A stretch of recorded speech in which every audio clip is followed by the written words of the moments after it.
Handa sa minimidhing uri ng pamumuhay.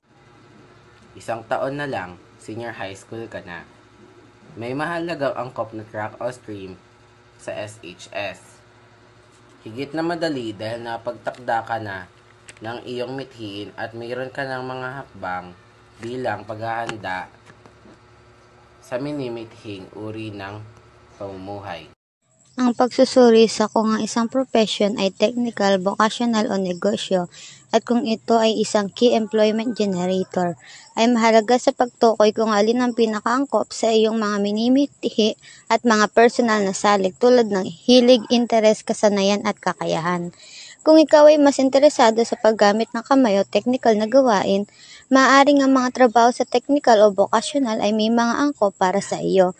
Sa kabilang banda, kung mas mahilig ka sa pamamahala o pagpapatakbo ng negosyo, maaaring mas pasok sa iyo ang mga profession sa larangan ng negosyo.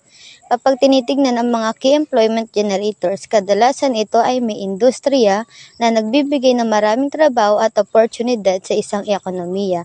Halimbawa, sektor ng teknolohiya, serbisyo sa kalusugan, edukasyon at agrikultura ay maaaring ituring sa mga key employment generator sa ilang bansa. Sa pangkalahatan, ang pinakamahalagang aspeto sa pagpili ng profesyon ay ang pagtutok sa iyong mga interes at kasanayan. Habang sinisiguro mo ang napipili mong larangan ay may magandang oportunidad para sa trabaho at pag-unlad. Ano nga ba ang career path? Ang career path ay tumutukoy sa mga pagsasanay, pag-aaral, posisyon at iba't ibang trabaho at ang mga paghahanda na ating pinagdadaanan upang matamo ang ating nais na uri ng pamumuhay o career goal. Mga uri ng career path. 1. Steady state. Ito ay career path na nangangailangan ng panghabang buhay na pananatili ng isang trabaho lamang at patuloy na nagpalago at kaalaman kasanayan sa karerang ito. Halimbawa, doktor, inhinyero, abogado. 2. Linear. Ito ay pangangahulugan ng patuloy na pag-angat o pagtaas, kung saan mayroon ding patuloy na pagtaas ng posisyon, kapangyarihan, responsibilidad sa gawain ng ibang panggagawa, kampanya at kumikita. Halimbawa, managers at Ito pa ang mga uri ng career path. Number 3. Transitory. Ito ay nagpapakita ng madalas na pagbabago. Ang mga sumusunod na transitory career path ay karaniwang naghahanap ng sari-saring karanasan at hindi nagpapatali sa isang pinapasukan lamang. Hindi rin sila naghahangad ng pag-angat sa posisyon o ng higit na malaking kikitain. Number 4. Spiral.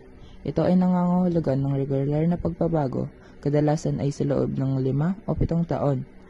Ang direksyon nito ay madalas nagsisimula ng pahalang o lateral o pababa.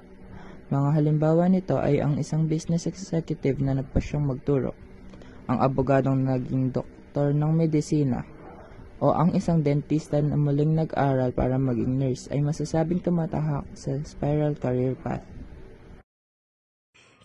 paghahanda para sa kinabukasan. Ayon pa kay Carl Fitch 2004, sinisikap ng mundo na ihanda ang mga kabataan para sa mga trabahong hindi pa nalilikha at mga teknolohiyang hindi pa naimbento upang solusyonan ang mga problemang niwala pa sa hinagap.